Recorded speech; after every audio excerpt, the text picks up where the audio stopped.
কি 4-5 দিনের মধ্যে কোনো ঘটনা ঘটতে যাচ্ছে? হ্যাঁ, আসলে আগামী 4-5 দিনের মধ্যে বর্তমানে রাজনীতির প্রেক্ষাপট বিশ্লেষণ করে মনে হচ্ছে যে আগামী 4-5 দিনের মধ্যে বাংলাদেশে কিছু ঘটতে যাচ্ছে। কেন ঘটতে যাচ্ছে?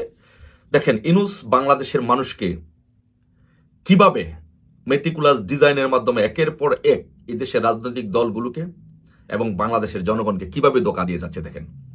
সো ইউনূস প্ল্যান করে সে ঘোষণা করছে যে আগামী 4-5 দিনের মধ্যে নির্বাচনের তারিখ ঘোষণা করা হবে। আর এই দিকে 3রা আগস্ট এনসিপি কেন্দ্রীয় শহীদ মিনারে জুলাই সনদ আদায়ের দাবিতে সমাবেশ ডেকেছে। তার মানে 4-5 দিন মানে হচ্ছে 3রা আগস্ট পর্যন্ত সময়টা নেওয়া হয়েছে।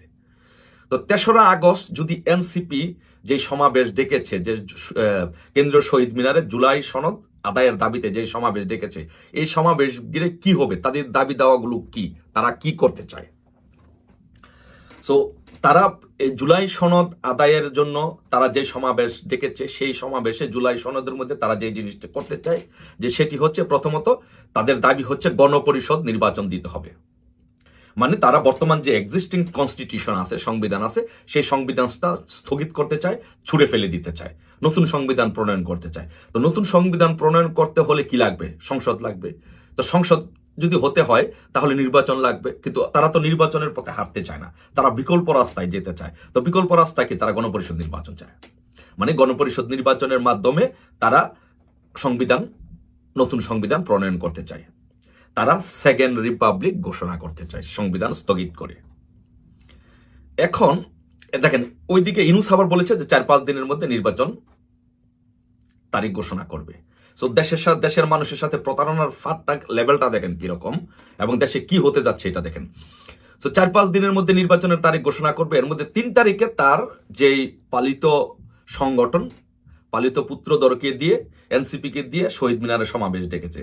তো সেই দিন সেই সমাবেশে উপস্থিত থাকবে কারা?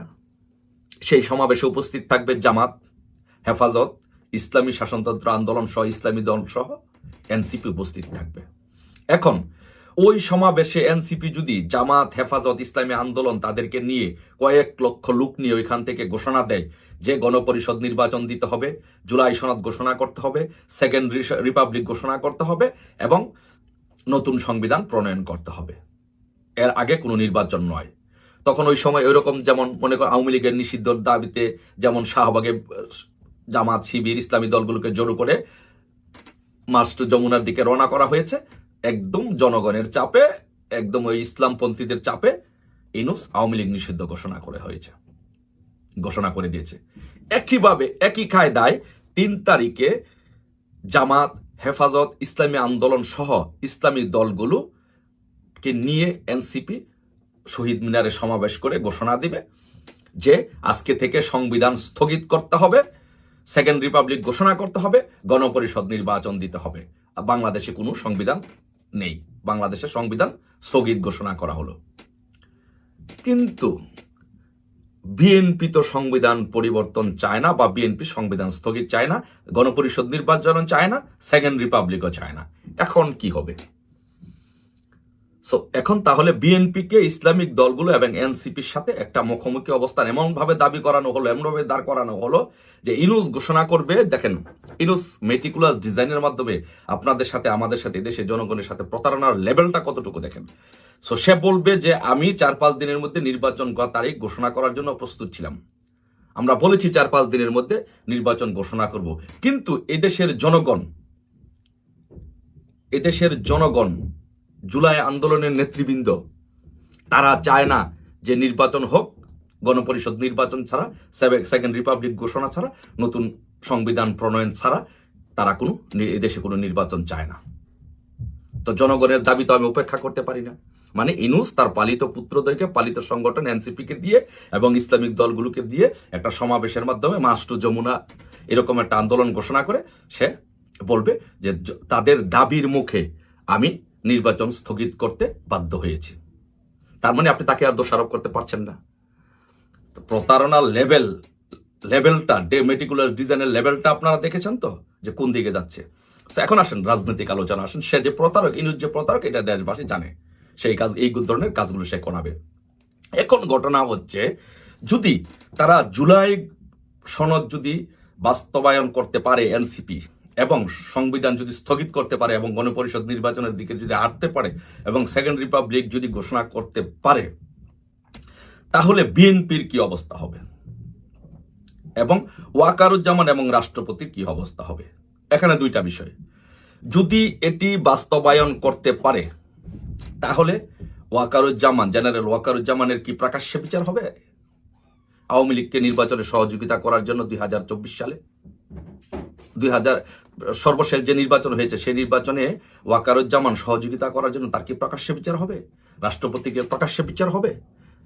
তাহলে এই বিষয়টি রাষ্ট্রপতি এবং ওয়াকারুজ্জামানকে ভাবতে হবে। তাদেরকে প্রকাশ্যে জনসম্মুখে মব সৃষ্টি করে তাদের বিচার করা হয় কিনা এই দেশে। আর সেকেন্ড থিং হচ্ছে বিএনপির কি অবস্থা হবে যদি গণপরিষদ নির্বাচন হয়, সেকেন্ড রিপাবলিক হয় এবং নতুন সংবিধান প্রণয়ন হয়, তাহলে বিএনপির অবস্থা কি হবে? বিএনপির অবস্থা হবে, বিএনপি তখন দেয়ালে পিঠ টেকে যাবে, আন্দোলন করতে যাবে। কিন্তু বিএনপি তো তখন যদি ঘোষণা করেই ফেলে, তখন তার আন্দোলন করতে পারবে না। তখন বিএনপির নেতৃবৃন্দদেরকে গ্রেপ্তার করা হবে দেশে বিশৃঙ্খলা নৈরাজ্য সৃষ্টির জন্য। তখন বিএনপির রাস্তা কি? বিএনপির রাস্তা তিনটা না, বিএনপির রাস্তা হচ্ছে তিনটা। একটা হচ্ছে তাদের সাথে মিলেমিশে বিএনপিকে বিলীন করে দেওয়া, অথবা জেলে যাওয়া, মবের সৃষ্টি হওয়া, অথবা আওয়ামী লীগকে সাথে নিয়ে আওয়ামী লীগের নেতৃত্বে বাংলাদেশে আন্দোলন করে সেই 111-এর মতো একটি গণতান্ত্রিক সরকার প্রতিষ্ঠা করা। এই হচ্ছে বাংলাদেশের রাজনীতির নতুন আপডেট, নতুন মেরুকরণ। আসুন অপেক্ষা করি 3 তারিখ পর্যন্ত, এই 4-5 দিন দেখি বাংলাদেশের রাজনীতি কোন দিকে যাচ্ছে, বাংলাদেশে কি হচ্ছে।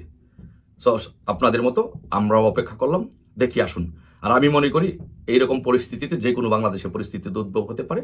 সেই জন্য আমাদের সকলকে সংগঠিত থাকতে হবে, সকলকে ঐক্যবদ্ধ থাকতে হবে। বঙ্গবন্ধুর প্রত্যেকটি সৈনিককে, আওয়ামী লীগের প্রত্যেকটি নেতাকর্মীকে ঐক্যবদ্ধ থাকতে হবে, সংগঠিত থাকতে হবে, যেন বাংলাদেশে গণতন্ত্র যেন কোনোভাবেই ধ্বংস না হয়, বাংলাদেশের স্বাধীনতা সার্বভৌমত্ব যেন বিলীন না হয়। সেজন্য আমাদের সকলকে ঐক্যবদ্ধ থাকতে হবে। ধন্যবাদ সবাইকে, অপেক্ষায় রইলাম।